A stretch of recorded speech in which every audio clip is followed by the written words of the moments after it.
आज हम करेंगे limit and continuity applied maths class 11 की 10.2 एक्सरसाइज। इसमें हम लिमिट्स लगाएंगे। इस बार लिमिट होगी limit x tends to 0 a raise to power x -1 upon x।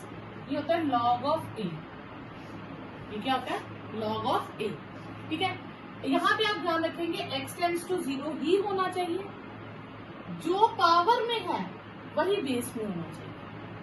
ठीक है, अगर सपोज करो limit x tends to 0 a raise to power twice x -1 upon x है, तो ये स्टैंडर्ड फॉर्म नहीं है। तो स्टैंडर्ड फॉर्म के लिए जो पावर में है वही बेस में चाहिए, तो हम 2 से डिवाइड और 2 से मल्टीप्लाई करते हैं। अब ये स्टैंडर्ड फॉर्म हो गई, तो इसका आंसर होता है log ऑफ a। ठीक है, इंटू 2 यानी कि ट्वाइस log a। ठीक है, क्लियर? ये a और 2 मल्टीप्लाई नहीं होंगे, ये 2 आगे आ जाएगा। अब ये हो गया। इसी से एक और फॉर्मूला, अगर e आ जाए एक्सपोनेंट e पर्टिकुलर, तो वो होता है log e, और log e क्या होता है? 1। ये आप याद रखेंगे, log e 1 होता है और कोई 1 नहीं होता। बाकी log a, log 5, log 2, log 10 कुछ भी चलेगा। ठीक है, लेकिन log e क्या होता है? 1। ठीक है, उसके बाद आपके पास आ जाता है limit x tends to 0 log 1 plus something upon, जो यहाँ है वही यहाँ होना चाहिए। जो 1 प्लस एक्स्ट्रा टर्म है वही टर्म हमें क्या चाहिए डिनोमिनेटर में, तो आंसर क्या होगा? 1। ठीक है, और एक फॉर्मूला और है limit x tends to 0 1 plus x और पावर 1/x। ठीक है, इसका आंसर होता है e। इसका आंसर क्या होगा? e। क्लियर? तो ये 4 फॉर्मूला हम याद रखेंगे एज इट इज, और इन्हीं से बेस्ड हम क्वेश्चन करेंगे। फर्स्ट क्वेश्चन है limit x tends to 0 e raise to power -x -1 upon x। तो फॉर्मूले के लिए हमें यहाँ क्या चाहिए? x, और जो पावर में होता है वही हम बेस में करते हैं। हम पावर को चेंज नहीं कर सकते, हम बेस को एडजस्ट कर सकते हैं। तो हम यहाँ पे क्या करेंगे? बेस को एडजस्ट कर देंगे, तो ये आएगा e raise to power -1 upon -x, और -1 से मल्टीप्लाई कर दिया। मतलब -1 से हमने डिवाइड और मल्टीप्लाई कर दिया, और ये कितना होता है हमारे पास? 1 इंटू -1, तो आंसर इज -। ठीक है, सेकेंड क्वेश्चन है e raise to power x minus e raise to power -x upon 2, sorry upon x। हमारे पास e, दोनों e में कोई फॉर्मूला नहीं है, दोनों e हो ऐसा फॉर्मूला नहीं। फॉर्मूला है e raise to power x -1 upon x, अगर होगा तो आंसर 1 होगा, यानी कि e raise to power x चाहिए, उसके साथ एक 1 चाहिए माइनस में, पर यहाँ दोनों e raise to power x है। तो मैं क्या करूंगी? यहाँ पे एक 1 खुद से सब्ट्रैक्ट कर दूंगी और एक 1 खुद से ऐड कर दूंगी। उससे क्वेश्चन पे कोई इफेक्ट पड़ेगा नहीं। फिर limit x tends to 0 e raise to power x -1 अलग कर दूंगी, और e raise to power -x -1 अलग कर दूंगी, कॉमन लेके माइनस। फिर नेक्स्ट स्टेप में क्या हो जाएगा हमारे पास?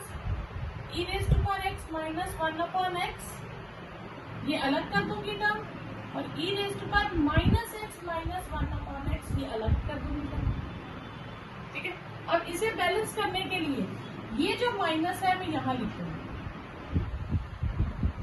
ठीक है, अब यहाँ पे क्या आंसर आ गया? 1। यहाँ माइनस था ना, तो ये माइनस मैंने यहाँ शिफ्ट कर दिया। ठीक है, तो ये भी 1, अब 1 और 1 कितना हो गया?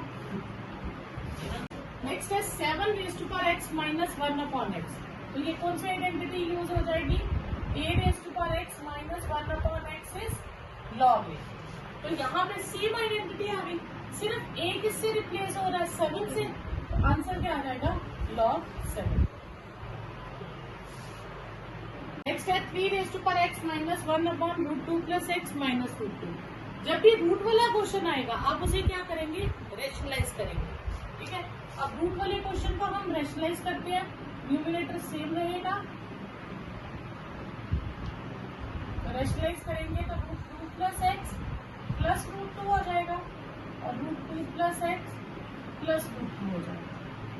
Limit x tends to 0 3 power x minus 1 अलग कर देंगे, √2 प्लस एक्स प्लस √2 और नीचे आइडेंटिटी हो जाएगी a plus b a minus b की a square minus b square. Limit x tends to 0, 3 raise to power x minus 1, इन्हें हम मल्टीप्लाई नहीं करेंगे, एज इट इज ही रहने देंगे। ये स्क्वायर और रूट दोनों कट गए, तो आपके पास आया 2 प्लस एक्स माइनस 2, 2 और 2 कट गया, तो limit x tends to 0, 3 power x minus 1 √2 plus x plus √2 upon x.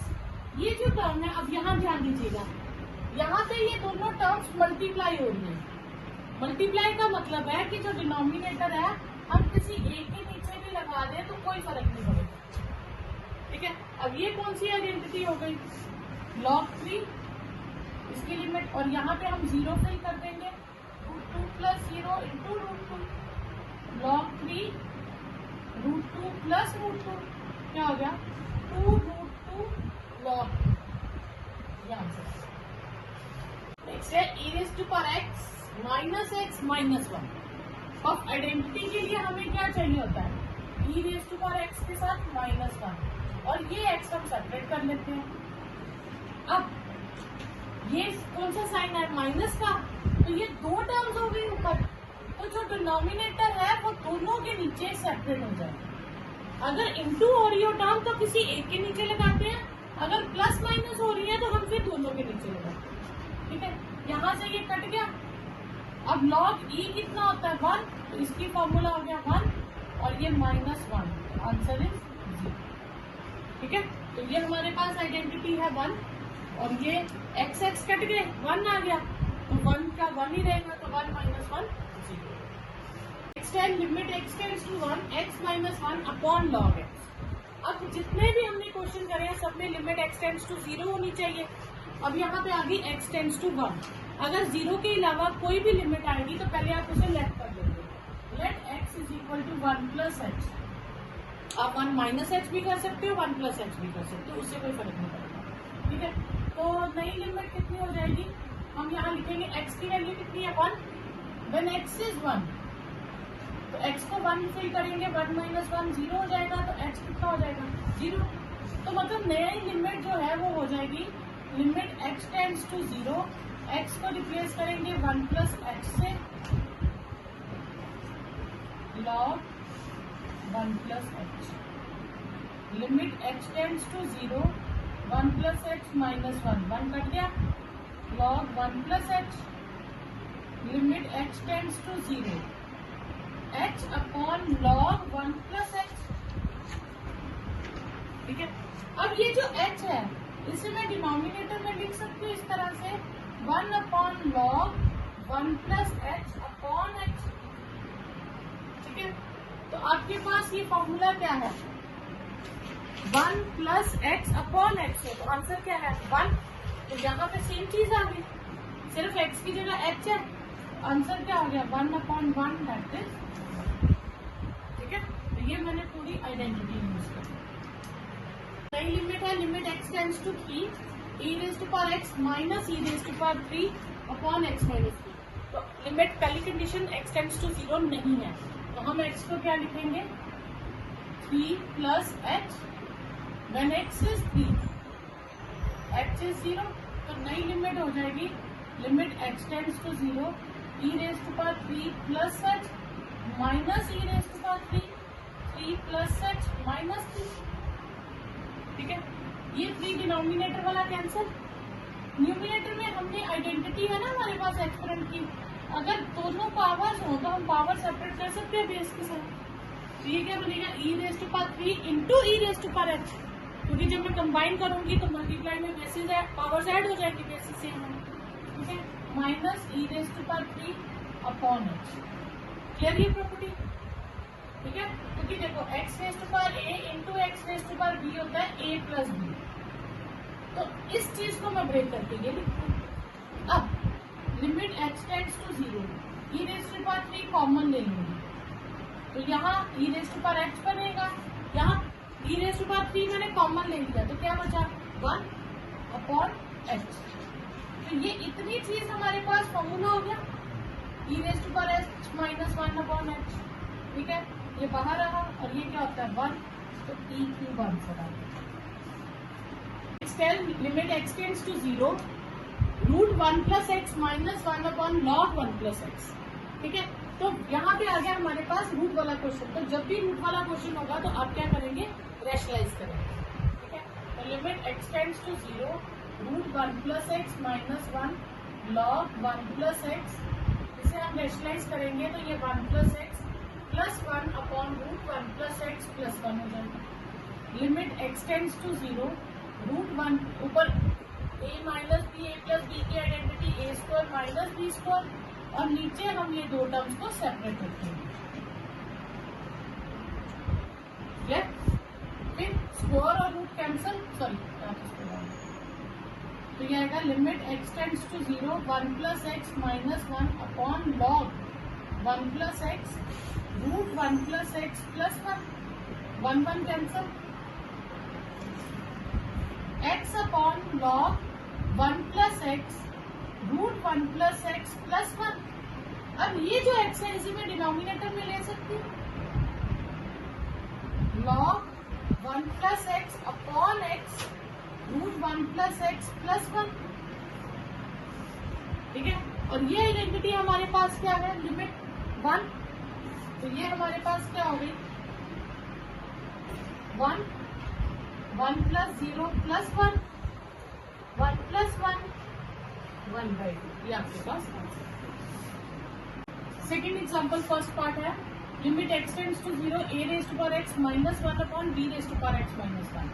अब ये आइडेंटिटी तो हमारे पास बनती है लेकिन दो टर्म सेम आ गई, तो हम क्या करेंगे, हम न्यूमिनेटर अलग कर देंगे और डिनोमिनेटर अलग कर देंगे, ठीक है।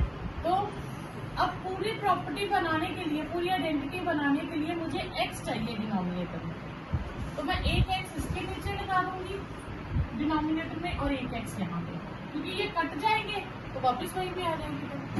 तो इसका फॉर्मूला क्या हो गया, इसकी आइडेंटिटी है log a और ये हो गई log b, आंसर हो गया log a/log, ये टर्म आ गई e⁻ax माइनस e⁻bx, दोनों टर्म्स e में है, जबकि आइडेंटिटी के लिए हमें क्या चाहिए, हमें चाहिए e⁻x माइनस 1, हमें -1 चाहिए, तो यहाँ पे नहीं है, तो हम क्या करेंगे, हम e⁻ax के साथ माइनस लगा देंगे और एक +1 लगा देंगे, ठीक है, और हम इनकी ग्रुपिंग कर देंगे, e⁻ax माइनस 1 अलग और माइनस कॉमन लेके bx माइनस 1 अलग। अब ये दोनों टर्म्स क्या हो रही है, सब्ट्रैक्ट हो रही है, तो जो डिनोमिनेटर होता है वो दोनों के नीचे सेपरेटली लगेगा, e⁻ax माइनस 1 के नीचे अलग से लगेगा और e⁻bx माइनस 1, तो यहाँ पे हमारे पास जो पावर में है वही बेस में होना चाहिए, तो हमारे पास यहाँ ax है, तो हम a से मल्टीप्लाई और a से डिवाइड करते हैं, ठीक है, और यहाँ पे भी क्या आएगा bx है, तो b से डिवाइड और b से मल्टीप्लाई करते हैं। अब ये पूरी आइडेंटिटी हो जाएगी 1 with a 1 with b, answer will be a minus. Next है log 1 + ax minus log 1 - bx upon x, तो सबसे पहले हम इस x को सेपरेट कर लेंगे, log 1 + ax upon x log 1 - bx upon x, ठीक है। उसके बाद हमारे पास आइडेंटिटी है 1 के साथ जो टर्म हो वही डिनोमिनेटर में चाहिए, तो हम इसके लिए क्या करेंगे, 1 + ax, a से डिवाइड और a से मल्टीप्लाई करते हैं, और यहाँ हमें क्या चाहिए 1 - bx, तो -b से डिवाइड और -b से मल्टीप्लाई करते हैं। ये आइडेंटिटी हो जाएगी हमारे पास 1 with a and 1 with -b, ये हो जाएगा a + b, क्योंकि पूरी टर्म जो है हमारे पास क्या हो जाती है 1। आइडेंटिटी क्या है हमारे पास, log 1 + x upon x limit x tends to 0 is 1, तो ये आइडेंटिटी होगी। log x minus log a upon x minus a, अब लिमिट 0 नहीं है तो हम लेट करेंगे x को a + h, और when h is 0 x is a, x को a फिल करेंगे तो a कट जाएगा, h विल बी 0। तो नई लिमिट आ जाएगी, limit h tends to 0 log a plus h minus log a upon a plus h minus a। Limit h tends to 0 log a plus h minus log a upon h। ठीक है, अब हम इसे separate नहीं करेंगे। क्यों? क्योंकि अगर मैं सेपरेट करूंगी तो ध्यान दीजिए इसके नीचे h लगेगा तो फॉर्मूला नहीं बनेगा, क्योंकि फॉर्मूला बनता है 1 प्लस से, यहाँ a है। ठीक है, तो अब हम क्या करेंगे, यहाँ एक आइडेंटिटी होती है log m minus log n, क्या होता है log m अपॉन n। तो ये हो जाएगी limit h tends to 0 log a plus h upon a, और ये h नीचे। ठीक है, फिर limit h tends to 0 log, अब a को मैं दोनों के नीचे लिख दूंगी। ठीक है, limit h tends to 0 log 1 plus h upon a upon h। ठीक है, अब आइडेंटिटी बनेगी, 1 आ गया, साथ में क्या है h अपॉन a, तो मैं डिनोमिनेटर को भी क्या लिखूंगी h upon a log 1 plus h upon a, यहाँ पे भी क्या लिखूंगी h अपॉन a। अब अगर मैंने h को a से डिवाइड किया तो a से मल्टीप्लाई भी करूंगी। अब ये पूरी टर्म हमारे पास 1 हो जाएगी और ये 1/a 1/a, क्योंकि इतनी चीज हमारे पास पूरा फॉर्मूला बनता है ना 1+। ठीक है,